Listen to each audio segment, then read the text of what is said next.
Oh, do you want a chair here? No, One of these no. chairs? It's alright, I'll drag it off if I need it, yeah. You need a little chair. Chairsy McChairsies.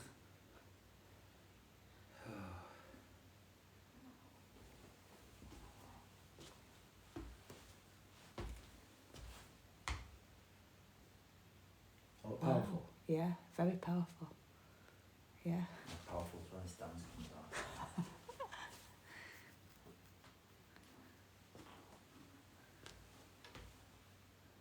Right. Shall I shut that door or I'll leave it open? I'll shut it. Well, I know what if Louis comes in. It's alright. Are you sure? Yeah. What? Oh, It's alright, what does it I'll need to be shut? Yeah. No. Yeah. Does it? Why? Yeah. 'Cause it's quiet. Okay. Right, are you ready? Oh, of course I'm ready. Hood up or hood down? I think up. I think that looks Am I fantastic. alright in the shot here? Or do I need to come Yeah, a bit left? no, you're perfect. Are you You're sure? perfect, Because yeah. I feel like No. I need to come a bit left. You're great, honestly. I feel like I need to be up. No? No, honestly, you're Oh. good. There? No? Because that looks like I'm head on. Yeah, you're perfect. Is that better? Perfect. Yeah, Or is that looking good. That's the first comment where it's come up. Looking good, pal. I love it, Rachel says. Oh. Wendy says, are you cold? Mr. No Name says, that's a nice gown. Wendy, I'm a little bit chilly, I'm not going to lie. We had to turn... May the 4th be with you. Thank you so much. You've no idea how much I appreciate that. I'm on some group chats, and everybody's, this morning, everybody's been nailing the May the 4th stuff, saying, Han Solo quotes, Yoda quotes, and Sarah's just not getting it. She's looking at me like I'm a child, and I do appreciate that. That was one of the first comments we've got, so thank you. Did you see that, Sarah? May the 4th. Oh, sorry. Yeah, because you said it to me. Oh. So I know you saw it. Oh, yeah, sorry. Right, should we start? Yeah, let's Or should we start. just Yeah. flammer? Yeah. Obi-Wan Kenobi. Spasibo Bolshoi. Okay, guys, so today's talk, I want to split it into two areas. One, I want to talk about the NHS and the absolute failings of it. And I've had a few recent dealings with the NHS. And I did a little bit of research earlier, and some of the stuff I found online is just absolutely catastrophic. And what I want to put to you guys is my argument, and I know this is an unpopular argument, but I want to put to you guys an argument for privatising the NHS. But we'll come on to that afterwards. And the second part, what I want to talk about,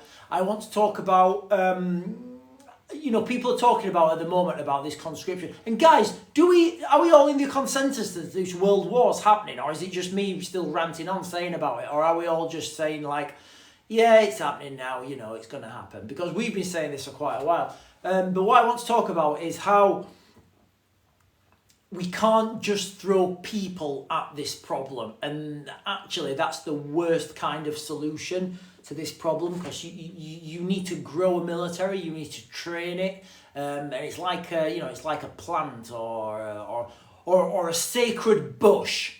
If you have a said sacred bush, you can't just throw money at it and expect what? What's up? No, you're fine. Yeah, if you have Sarah's opening the door because letting the dog in, I think. Yeah. So if you have, you're just barking outside. So if you had said sacred bush, you can't just throw money at the bush and expect it to grow stronger or bigger. You have to grow it naturally. And that's just the reality of it, I'm not sure we can clone people yet. But anyway, guys, so please, if you've not done so already, give us a like and a follow. We've got 2 platforms now. Our other one is the link in the bio. I do 2 videos a day on there, and they're exclusive for that platform. And I'm starting to do them a little bit longer and more deep dives into certain subjects that you guys are asking for. So if you can, go and show your support over there. Also, if you've not done so on here, please give us is it a follow on here, Sarah? Yeah. Yeah, give us a follow, and we really appreciate that. So, where do we begin? Right, let's talk about the NHS then, guys. Equally, if you guys have got questions or anecdotes you want to throw in, please throw them in, because I'm more than confident with this community, with this group, we will have a better understanding of how bad this situation is. Because I'm pretty confident that the mainstream media are only reporting on an absolute, a tiny amount of failings that are happening in the NHS. So, what I'm going to do is, I'm going to read off the headlines that Kevin Grove's just put, my missus has been told only dentist she can go to is in Grimsby and we live in Rotherham. It's ridiculous. Yeah, well, absolutely brilliant. So what I'm going to tell you after I've done this is about our experience with dentists and a similar thing. We had to go to Chesterfield, but I'll talk about that after. Yeah, so after this. So I was doing some research earlier, and let me just read you the headlines here. So the first one I wrote down is NHS Health Trust failings linked to more than 30 deaths. And that's in Norfolk and Suffolk. I'm not even reading the articles, I'm just reading the headlines and I'm going to talk into them. NHS breaks mid-sex wards rule 44,000 times in a year with patients at risk. Failures by police and NHS Trust allowed rapists to strike again and murder fellow college student. How? How is this happening?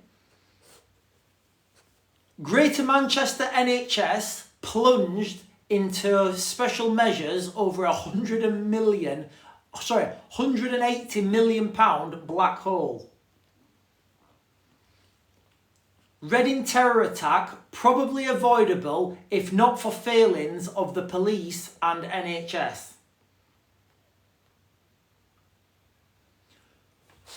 Strike tipping point for NHS ambulance workers pushing agenda for change. So what we can see from this, guys, and I was absolutely astonished there were that many, headlines just on my first page. I mean, I read all the articles, but, it would just be too much to catalogue them. I'm sure you guys there have similar experiences with the NHS and bad things happening.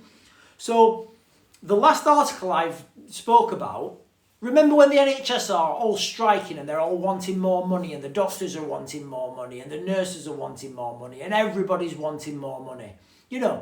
They are literally failing at the highest level, which we can see there. I don't think there's any argument there. If that was a private company, they'd be gone. They would be gone like there's no tomorrow. But what does the government keep doing? They keep pumping money into it. That's our money. That's your money. Remember, our government, they don't have any money. Absolutely zero. Our government produce nothing, they sell nothing, they provide no service. They take our money and then they decide how to spend it. Okay, that's fine. It's the way it works. The NHS is failing. I'd say it's failed. And the only thing that's going to happen is just going to go from bad to worse. Now, and everybody's wanting more money and people keep giving them more money because, it's the NHS and we need to protect our people. So, like the gentleman just said, they've got to go to Grimsby for a dentist appointment. So we had to go to Chesterfield for a dental appointment. We live in Rotherham. So, drove to Chesterfield, wasn't really expecting much. And when I got into Chesterfield Hospital, it was absolutely, from going to Rotherham Hospital, when you walk into Rotherham Hospital, you're greeted with a sense of impending doom, despair, misery, and all sorts of horrible stuff. You just get that feeling when you walk in. You walk to reception, and if there's anyone there, and there's not always someone there, sometimes you might have to wait 10, whatever, you speak to the lady, and she struggles to put a sentence together. Now, I'm not talking about people whose second language is English, and I do think it's wrong when people say that people, make fun out of people for speaking a second language and not speaking it as good as the natives, but that's a different story. She spoke English. English was her first language. I don't think she knew any other language. They struggle to put a sentence together, and then they'll tell you to go to the wrong place, and you just have to fend for yourself when you're in Rotherham Hospital. That's just the reality. When I went to Chesterfield Hospital, as soon as I got through the door, it just felt different. It felt better. It felt more efficient. It felt like there was people who knew what they were doing. It just felt more efficient. There was a small queue at reception.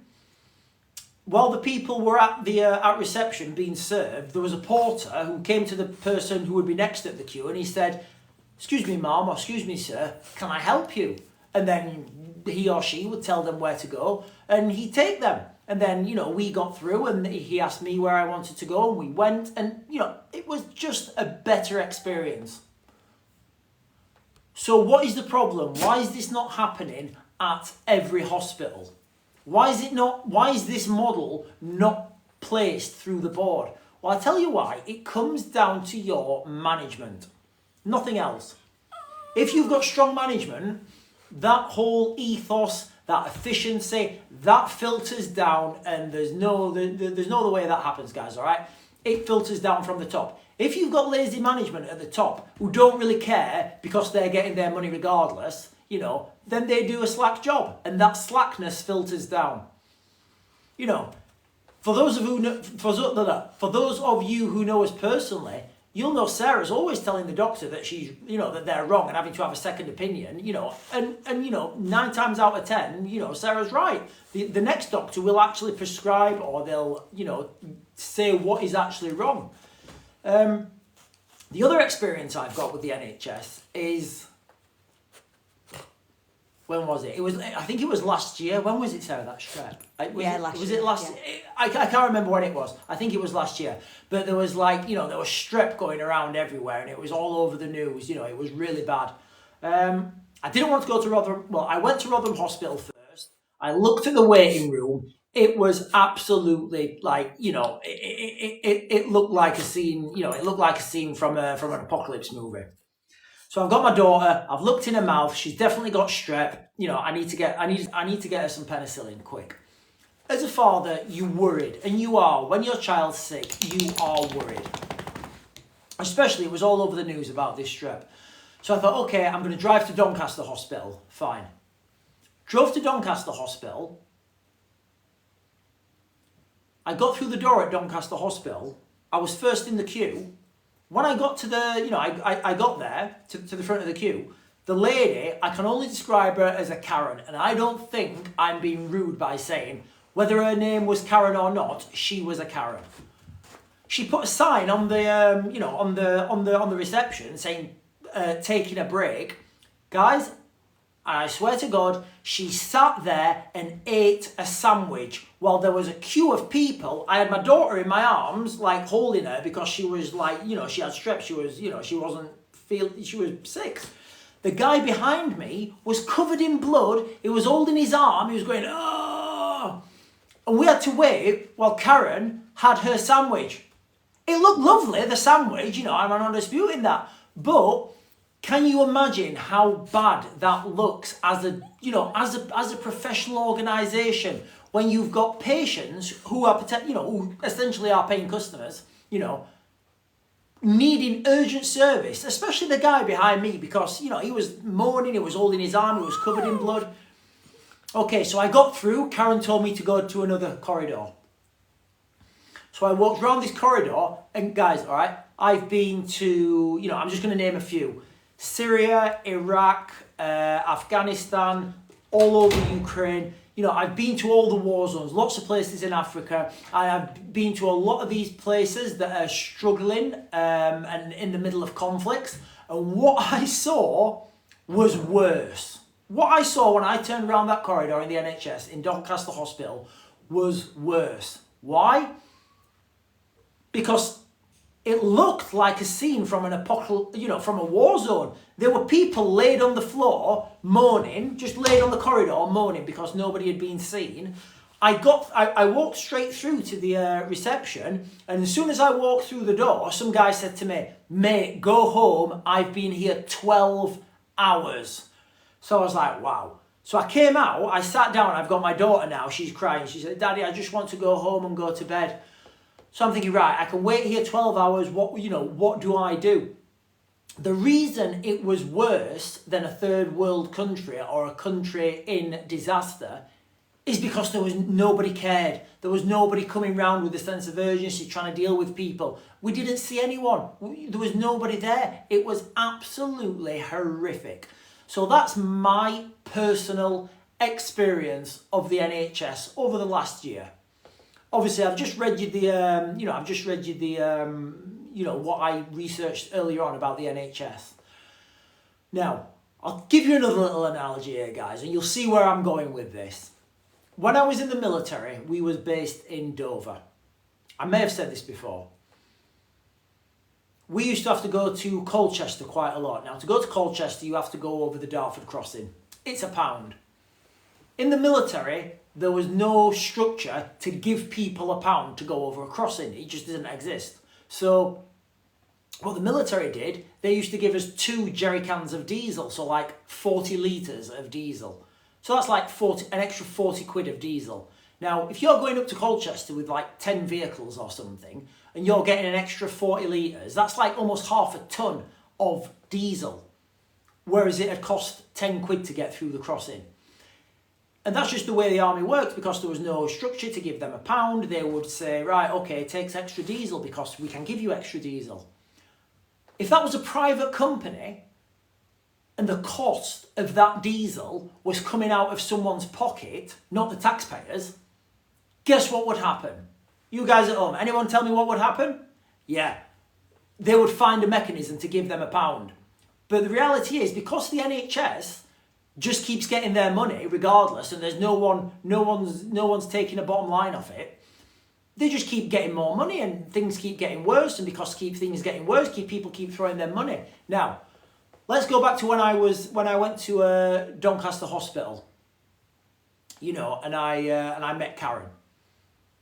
If I was a paying customer, Karen would have had the sack. Karen wouldn't even had that job, or Karen would have had training to stop her doing that. Or somebody would say, hey Karen, you're losing us customers. People don't want to come here because of you. So Karen either gets the sack or she gets the training, which she needs and deserves if she's going to be in that role. And then that makes things better. And I get the argument, okay, that people shouldn't put profits before people's, what's his name? Russell Brand, he gives this argument all the time. People shouldn't put profits for people's health. Well, guys, we don't have a national health service at the moment. We have a national despair service that just gives out fear and, fear. And it's just terrible going there. So, guys, they're my thoughts, right? We need to privatise the NHS. And if we privatise it, that would cut all the fat. All these people, these committees and people who are on huge pensions, huge salaries, they don't actually do anything. That would get rid of all them, and it would make our experience as the paying customers, because guys, be under no illusion, we as taxpayers are the paying customers. They don't get their money off anyone else. They don't get the money off the government. They get it off us. And they need to remember this. They need to understand this. But we have no choice. And because we have no choice, then they just do exactly what they want. What I will say, though, is look at the model that the Americans have. Nobody looks at the Americans' healthcare model and says, oh, it's terrible, it's disgusting, it's ruining the world, it's this and this. When I was in Ukraine, the Ukrainians were looking at the healthcare model of the United States to try and copy it, to try and emulate it, to try and be like that, because that's how their system was set up. The NHS has run its course, it's gone, we need a new structure, we need something else doing, and we need a new system. Privatisation is the only way I can see forward to make that better. First of all these nurses and doctors that are complaining about pay, well, guess what? They'll get their pay rise. A lot of them will get sacked because they're useless, but the good ones, they will get their pay rise because they're being efficient, they're doing their job, they're tentative, they're efficient. They're efficient, they're professional. If we don't have a system where we can sack people who are useless and keep people who are good, then we're just gonna keep having these problems. Again, I didn't realise until a couple of days ago, a lot of NHS doctors move to Australia because the pay is better, the conditions are better, and they get treated better. How can that be the case where we have British doctors training in Britain and then moving to Australia? I totally understand why they do it. Australia looks, from the sound of it, it looks like a lot better place and they pay them more. So that's just my thoughts, guys, on the NHS. I'd love to hear your thoughts on the NHS, and you guys, if you've got any experiences, tell me what you guys think. We've got Rachel, and Rachel's a student nurse, and she's wrote that she's not learning what she needs to at the moment because they're using her as an extra member of staff due to the cuts. Lorraine's just put, we can't privatise the NHS or we'll be the US. The poor won't get treatment then. So Lorraine, so I get that, but in the US the poor do get treatment. And in the UK, the poor would get exactly the same treatment as they do now. Answer me this question for you guys. If you're like, for example, for me, if my daughter was on like crying on me, oh, Daddy, I've got strep, I'm crying, I would have paid 100%. I would have just paid whatever it cost to see a doctor and to get that dealt with. I would have gone to a private doctor if that facility was available. Yeah, Lorraine just put what people pay for the health insurance in the US, they get out the other end. Poor will get less. I genuinely don't see that. I don't see the NHS working right now. It doesn't work right now. It doesn't. There's no, go on. Kira's wrote, doctors are doing private work and giving up NHS days as the pay is better when private. Yeah, exactly. So we're already having privatisation in the NHS. It's just happening by stealth. I mean, did you know, for example, taxi drivers get paid, I think, some taxi drivers, not all taxi drivers, but there are some contracts within the NHS where taxi drivers will get paid £30 an hour to sit outside the hospital. How is that? Did you know about that? No, of course not. Because this is stealth privatisation. And because it's happening by stealth, and we don't know about it, there's no oversight, there's no debate over it. People don't know it's happening, it's just happening. A lot of ambulances, they're already privatised. So it's happening anyway, we're just not having a say about it. We need to have a serious conversation in this country about privatising the health service. And again, by privatising it, I don't mean we're going to pay any more tax, I don't mean health insurance, I just mean... Take this for an example. If I had an NHS number, 1, 2, 3, 4, 5, 6, and wherever I went to have a procedure, wherever I chose to go to have that procedure, they would get paid. Guess what? That has the same effect. I would go 100% to Chesterfield Hospital because it's better. So guess what? Rotherham Hospital will lose revenue, so they can either book their ideas up, be more efficient, be more professional, cut the fat, or they can just keep taking losses and losses, and then they'll go bankrupt and they'll have to close. We need to do something about the NHS because we just can't keep on funding this failing system. If you was on a boat and it was sinking and they kept giving you money and they were just burning it and they're just saying, dude, that fire you're burning with the money, it's making a hole. You wouldn't give them more money to try and put it out. It's insane. Tracy James just put, I'm a taxi driver and work for the ambulance service full time. There you go. So, a lot of this privatisation that we say, the government's saying, oh, it's not going to happen. It's happening.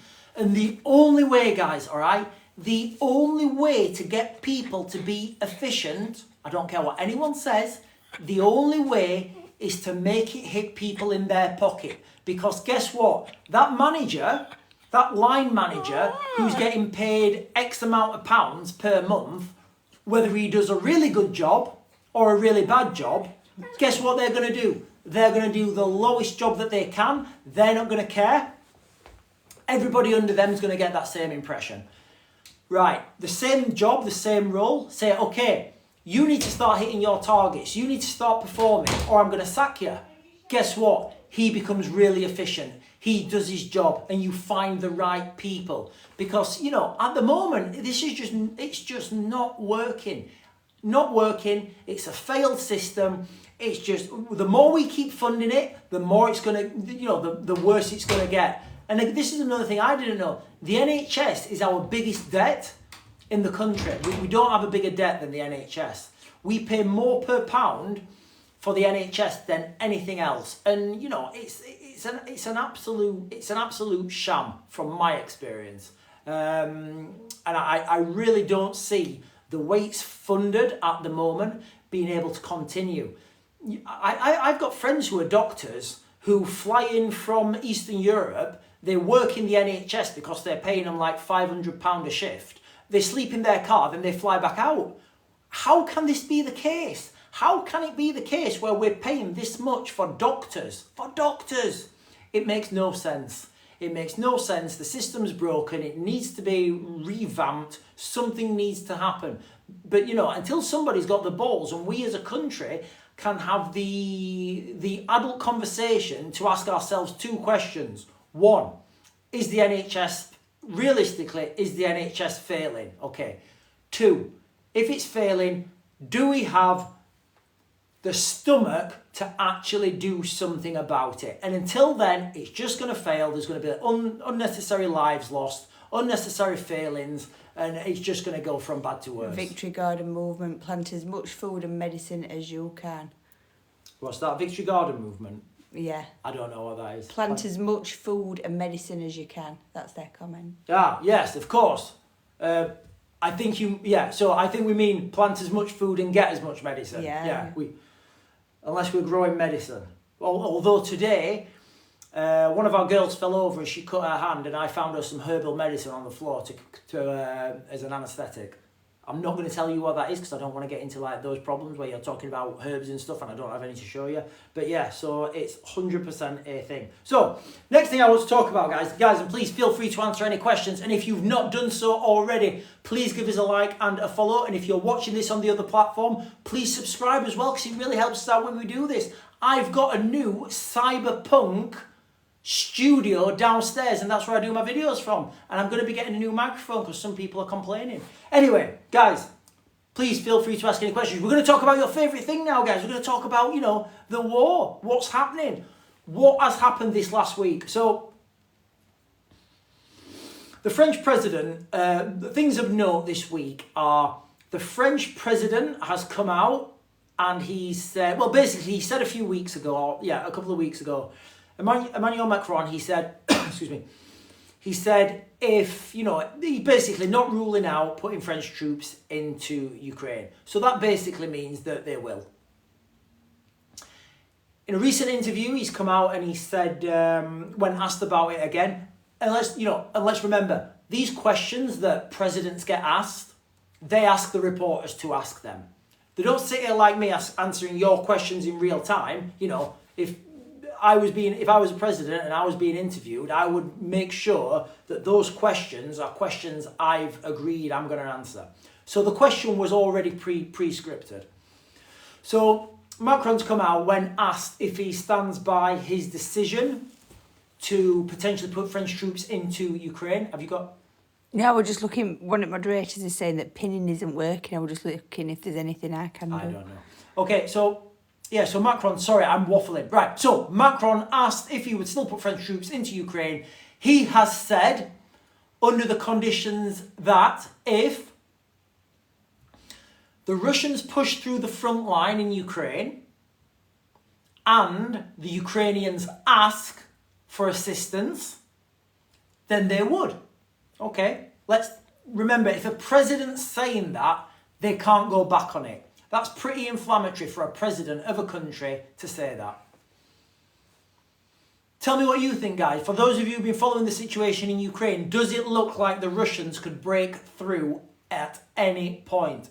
If you ask me, I think they're going to circle Kramatorsk, they're going to do a pincer movement, and then they can push through. Because the ground in Ukraine, there's nothing to stop the Russians, once they break through, going all the way up to the River Dnipro. Yes, you know, what you got, you know, but they've got HIMARS missiles and they've got X, Y, and Z. It doesn't matter. It does not matter. When you're talking about these large military maneuvers, you need a physical barrier. And these have to be, you know, mountain ranges, rivers, seas, oceans, you know, deserts, things that are physical, that, you know, physical tanks can't get through. So there's absolutely nothing to stop the Russians pushing through and getting up to the River Dnipro. The Russians are pushing hard right now. They're increasing their glide bomb attacks. They're increasing drone attacks. They've got Russian Spetsnaz, you know, cruising around on quad bikes, throwing grenades. And the Ukrainians don't really have an answer because this $61 billion that was announced for Ukraine, it's not found its way to the front line yet. It's not found its way anywhere in sufficient numbers to have any effect. And now the Russians are pushing The fear is, from the Ukrainian side, if they push all this weaponry up to the front line and that area gets taken, then they've lost all that weaponry. It's gone. They're not getting it back. Not only are they not getting it back, but the Russians will use it against them. So now there's a lot of tentativity, if that's a word, I think it is. If not, it should be. There's a lot of tentativity from the Ukrainians to actually push this stuff forward. So you've got kind of a self-fulfilling prophecy of doom. Okay, that's the situation. Are they going to push through or not? We don't know. Only time will tell. You know what I've said. I've said the 17th of this month. Something will happen. Anyway. I'm just telling, one of the moderators can't pin comments. I've just gone through it and there's no reason on our side why you shouldn't be able to unless there's some kind of glitch with TikTok. I don't know. I don't know what's happening. So if the Russians push through, which is likely, they're going to go all the way up to the Dnipro because there's nothing to stop them. And if the Russians just stop, then equally there'll be nothing to stop the Ukrainians getting to them. So you know what I mean. So they have to. Starry just put the 17th. What is it? Well, so I said that I believe the 17th will be the earliest date that NATO troops can enter Ukraine. That's what I've said. I did a video about it on here. I did a video about it on our other platform. That's what I said. That weekend of the 17th of May, so 17th, 18th and 19th, that weekend I feel is the earliest opportunity and the right opportunity for NATO troops to enter into Ukraine. If it doesn't happen, which I think it will, if it doesn't happen, it doesn't matter because it's inevitable now for reasons I'm going into. So anyway, so you've got these two sides now. If the Russians break through, they have to go up to the Dnipro because if they don't, there's nothing to stop the Ukrainians from getting to them. So either way, they need to get to the Dnipro. Now, that is a likely possibility. Now, the next question you need to ask yourself, will Zelensky ask Macron for assistance? Bearing in mind, he's already agreed to the assistance already. Of course he's going to ask. So what you need to watch for is the Russian troops breaking through. Because as soon as those Russian troops break through, NATO's going to go. It's out there and it's laid out in front of everybody. All these, everybody's given their pieces and their parts, and they've all said it. They've all, not in exact words, but kind of in exact words, they've said what's going to happen. That will be the end for the French. That will be the only thing the French do in this occupation. Why? Because the crosshairs will be on the French for them from the Russians. Now, after that, the French won't escalate. The French will stay there as peacekeepers, and then all the rest of NATO will push through because the French have done it first. It won't be as big a thing then. And then people will say, right, the Russians will say, right, it's not the French that are the enemy anymore. It's the Germans. The Germans, because the Germans are pushing forwards with the tanks.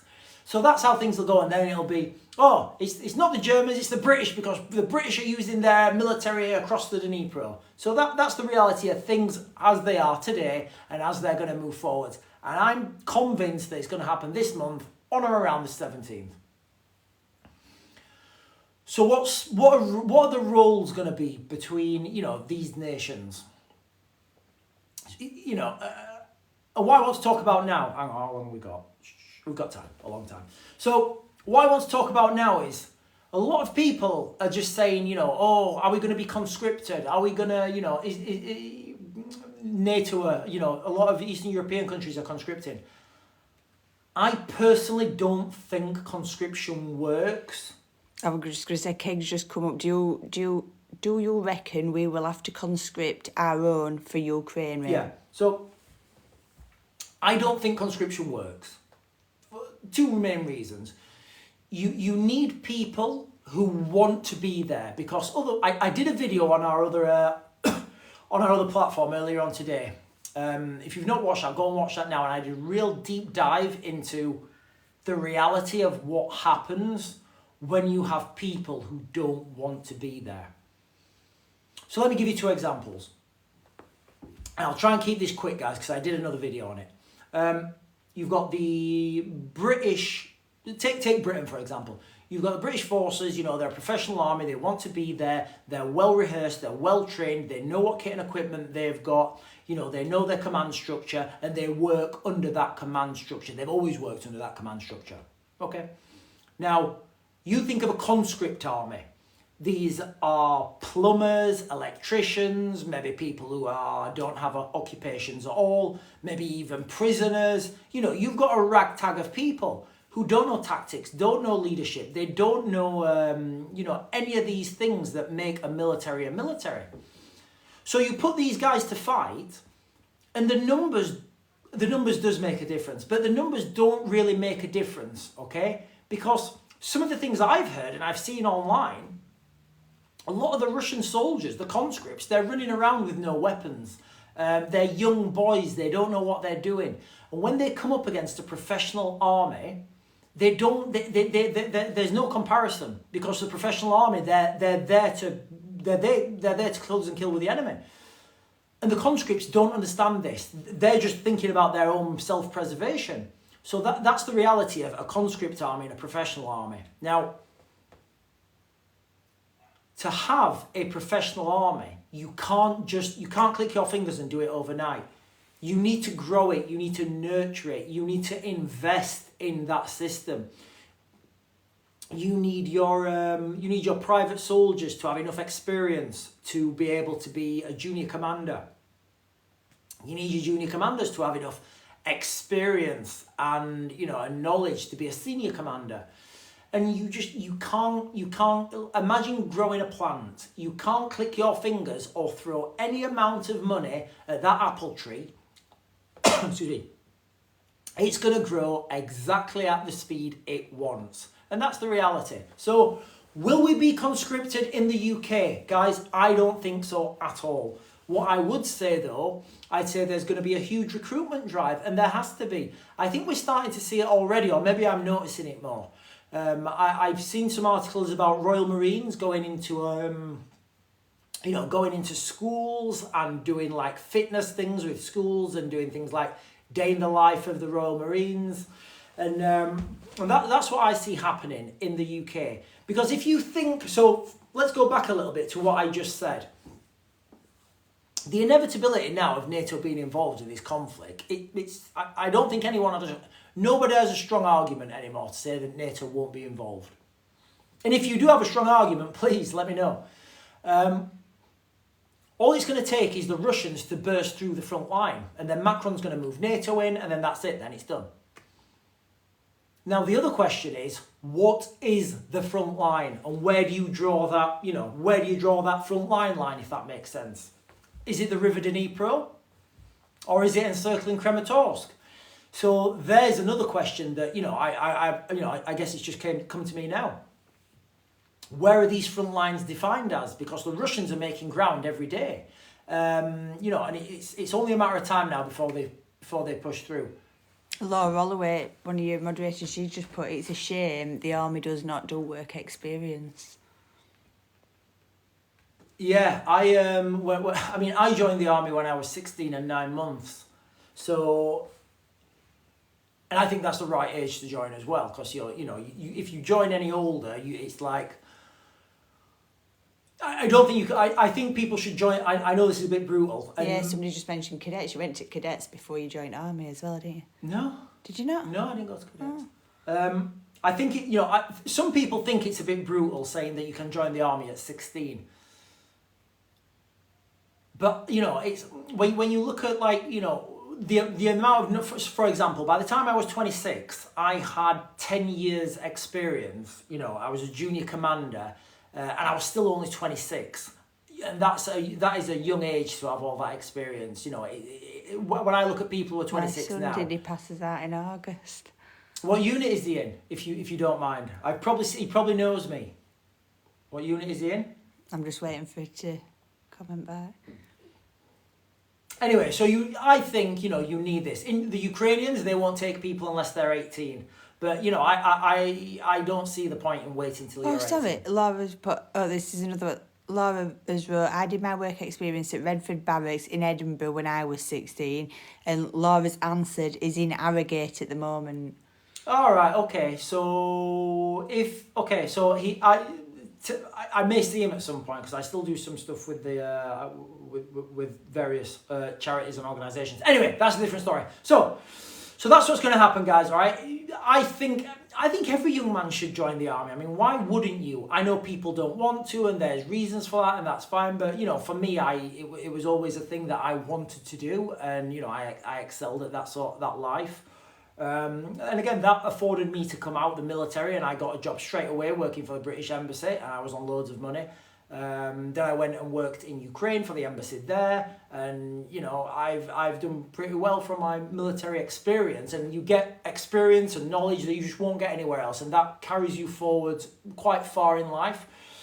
My hubby is very young for his rank. He went through Harrogate too. Yeah, so that's what I mean. You know, if you look at like the Russian system and the Russian army, they've got people who are like in their 50s. Timsky time of my life.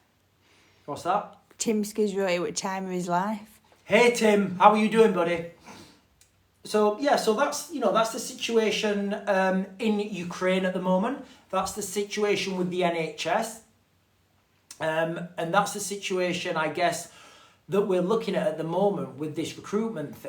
I guess this conscription thing and the recruitment, and it's really interesting. It's really interesting. I think that a lot of people are coming out now. Well, you get two schools of thoughts. If you're in the UK, you get two schools of people on the TV. And it's kind of why we started this channel. Because I was sick of seeing these smug pundits on TV. They don't have a clue what they're talking about. And they're talking like they're an authority on something. You know, like this Dragonfire laser, you know, Britain's defences. Thank you, Queen. You know, and most of them don't know what they're talking about. But now you're getting some of the more seasoned ex-military coming out, and they're saying, you know what, guys, we really need to book our ideas up as the UK. Otherwise, we're going to be sucked into this war, and we will be in a situation where we can't win. Ryan Coulson's put, what do you think Keir Starmer would do if Labour win a general election? God. Well, let's be clear. It's looking like he will win the next general election. I think these local elections, they were a litmus test, and you know, we all thought that there'd be this huge surge with reform. There just wasn't. There wasn't a surge in the reform. They did terribly. So it's looking like Keir Starmer's going to win. The defence minister by then would be, who would it be, Sarah? He's in Waith. John Healey. John Healey. John Healey, and I'm going to quote this now, guys. John Healey would be the worst defence minister for the military that there's ever been. But he will be the best defence minister for the defence companies, because he will plough billions and billions of our tax money to these weapons companies to develop pointless weapons that don't work, they've never intended to work, and all they're done therefore is to, you know, make a buck. And that's the reality. The way the defence contracting system works, I'll tell you how it works, and I'll tell you how it should work. And I'll tell you why it works that way. So the defence contracting would work by the MOD, the military, would send out a call to tender or whatever. So then for a piece of equipment, I don't know, a drone, a missile, a new gun, whatever. Then the defence companies would send in their proposals. And that sounds fine, okay? Now, the problem with that is these requests for equipment, these calls to tender, they are set by colonels, by, you know, high-ranking officers who don't really do much fighting. And then they'll be sent out because that's what they fought in their last conflict, because that's what they dealt with in the last operational tour they had. That's what they needed last time they were at war or in a fight. What will happen then is that colonel, he will be, because he's a colonel or he's a high-ranking officer, you wouldn't be a high-ranking officer if you just joined. You have to be at the end of your service. So he'll be at the end of his service, and he'll be looking at a job. So he'll be looking for a job with a defence company. Say, who's one that... They all do it. BAE Systems. So guess what? He'll speak to the guys at BAE Systems and tell them, right, I want X, Y, and Z, and that's going to be on the call to tender. And then guess what? When they call to tender, BAE Systems will nail that call to tender. They will hit all the points and they'll come in on budget. That'll be fine. He'll have won that contract. He'll then go and work for BAE Systems. That's how it works. That is 100% how it works, and there's no denying it. I defy anyone to tell me that it does not happen like that. Get John Healy on here right now, and I will go and show him these contractors. I'll go and point to the people who are in charge, and I'll say, right, that's what they're doing. He's doing that. He's just moved in there, and that's why. Because a lot of the kit and equipment that they're getting is obsolete already. It's already obsolete by the time they get that. How it should work, instead of going to the colonels and asking what they want, they should go to the private soldiers, and I know there's problems with that, and they should have a feel for how they operate, what they think, what the reality on the ground is. Because the reality on the ground is often a lot different to what colonels think it is. I can remember when I was in, we did a lot of trials with new equipment, and we got given these thermal scopes, and they were like 40 grand each. Honestly, guys, they were absolutely useless.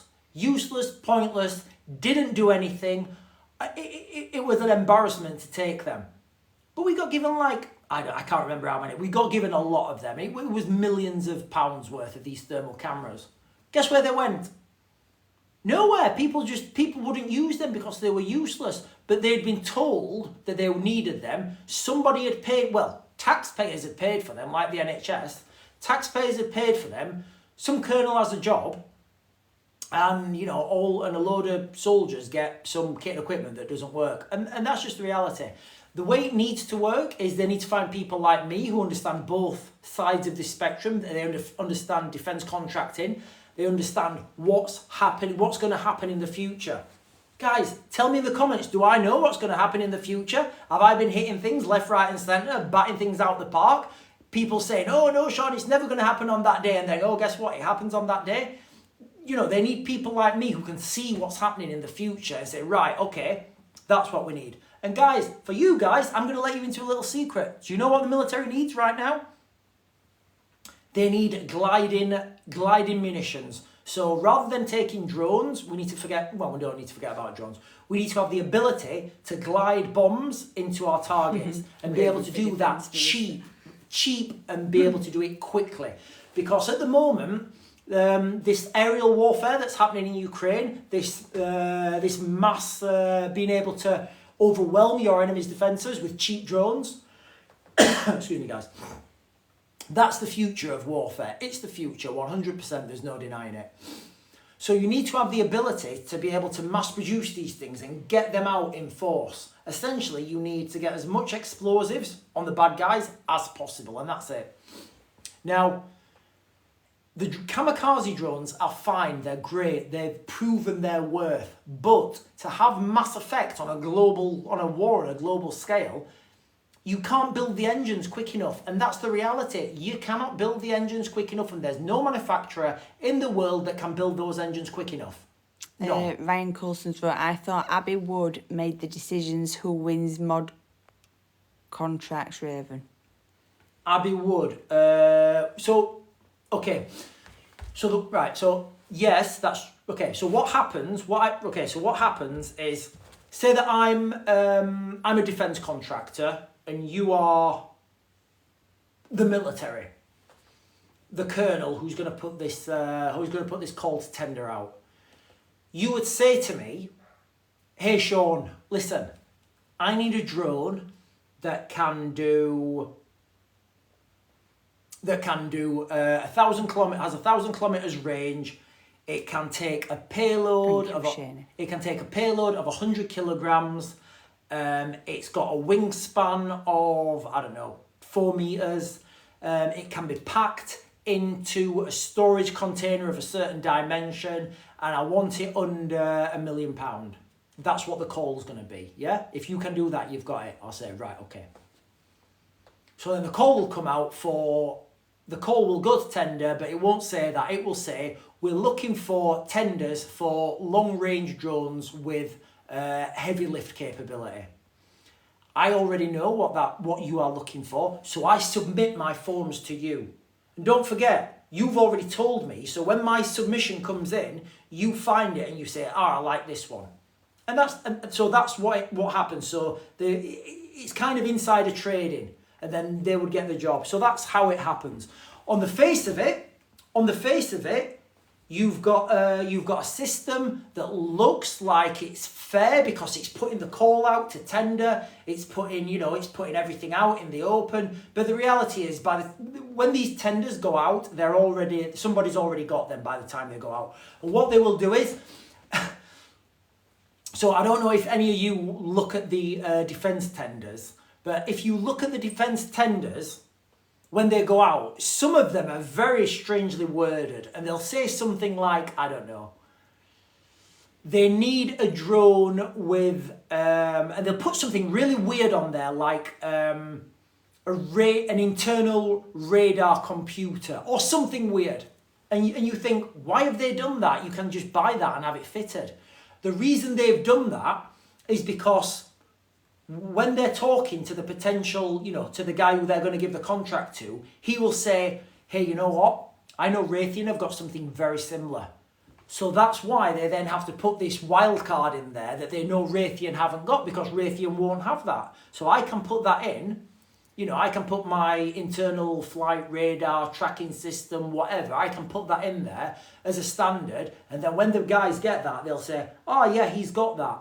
So by the time these things go out to tender, they've already been chose, and there's no chance of, somebody applying for that tender and getting it. There's just not, I know lots of companies who understand this, and it's just the way it happens. But it's done in such a way that you can't really question it, because these are deals that are done with handshakes, not behind closed doors. Yeah, behind closed doors. They're done with handshakes and agreements, and they always honour their agreements. Now, I don't particularly disagree with the system of that, because of where we are, because you do need those kernels in defence companies.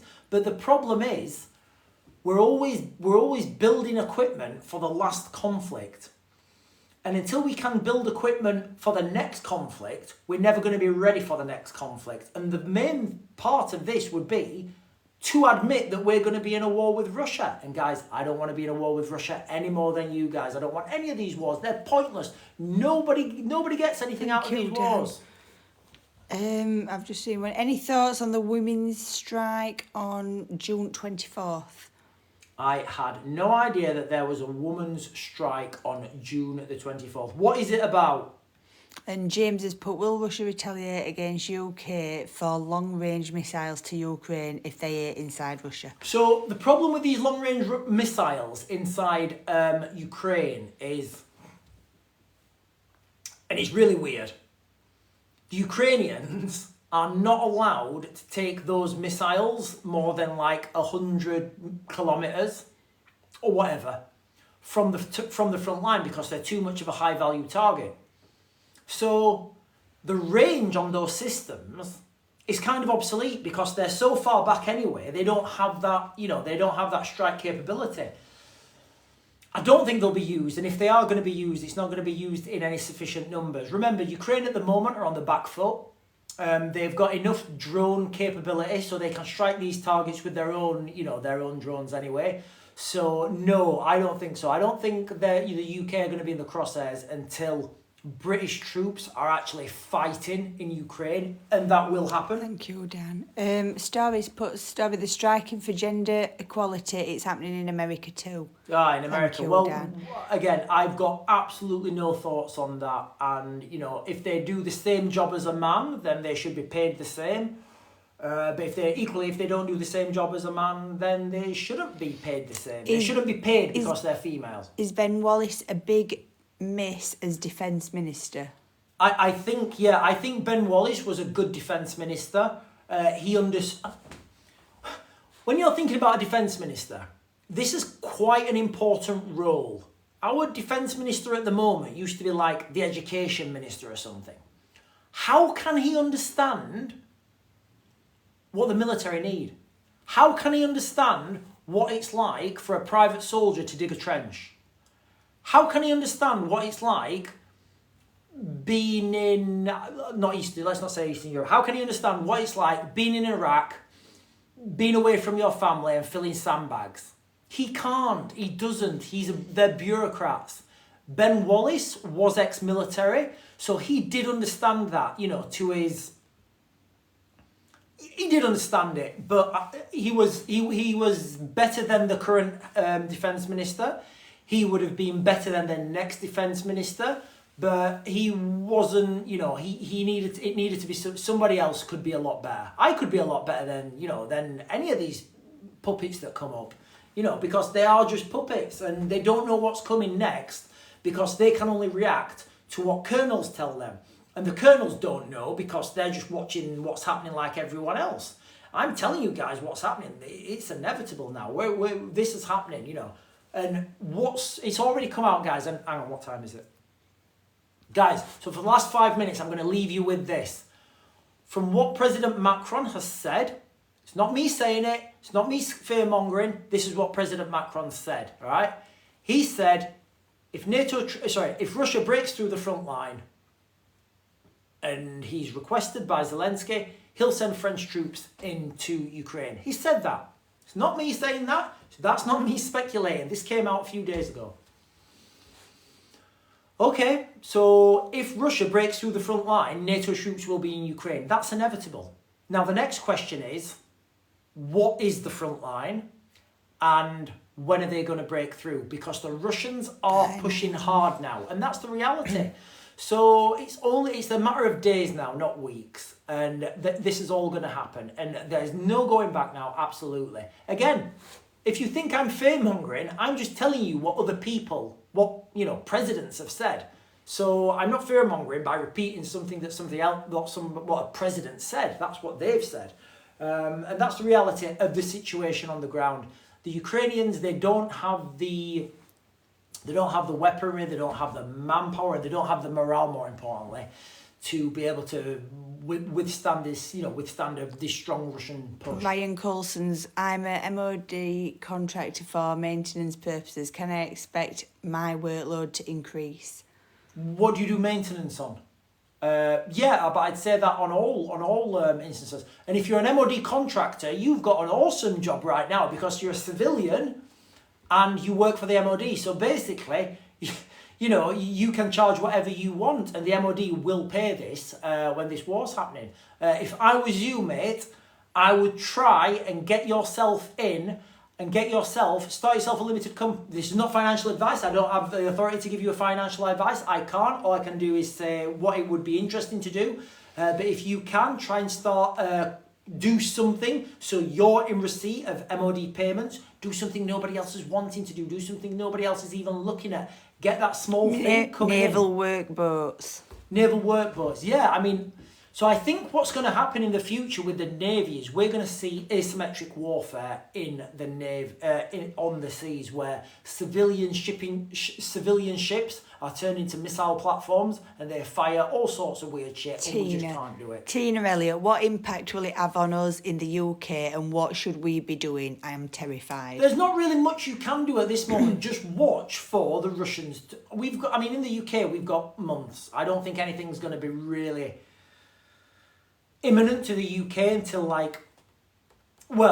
a few months after the French go in. So watch the Russians break through the front line. If they don't break through the front line, fine. I was wrong, I was waffling, I don't know what I was talking about. Okay? But if they do break through the front line around about the 17th, then The Thank you French, for coming, Starry. then the French have to, because they've said it now, and remember, when a government's saying these things, they have to do it, because if they don't do it, they lose credibility.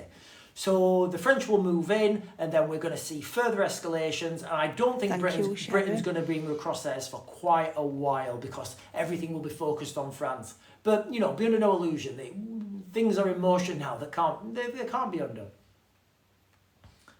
Tak, dobro noche. Oh, don't I Are we good, guys? Guys, are we good? Because it's 58. I've got 2 minutes with you guys, and then I'm going. Guys, don't forget, if you've not done so already, go and show your support on our other platform. I do 2 exclusive videos on there a day where I do deep dives. And there's got Cyberpunk Lights. I'm learning how to do the little things at the end where you can click and subscribe. And you can even click the button. You can even click the button for the other video. I can do that now because I'm doing stuff on other platforms with my own hands. Thank you. And thank you to us moderators as well this Guys, week. thank you so much, and we look forward to you next week. We're going to be doing videos all through the week and keeping you guys updated because we know it's important and nobody else is doing it. Remember, all right, when you're seeing these people on the TV, they don't know what they're talking about, guys, all right? I'm telling you what's going to happen in the future, not what's happened in the past. Let's leave it there, sir. That was a good soundbite. Thank you. Bye.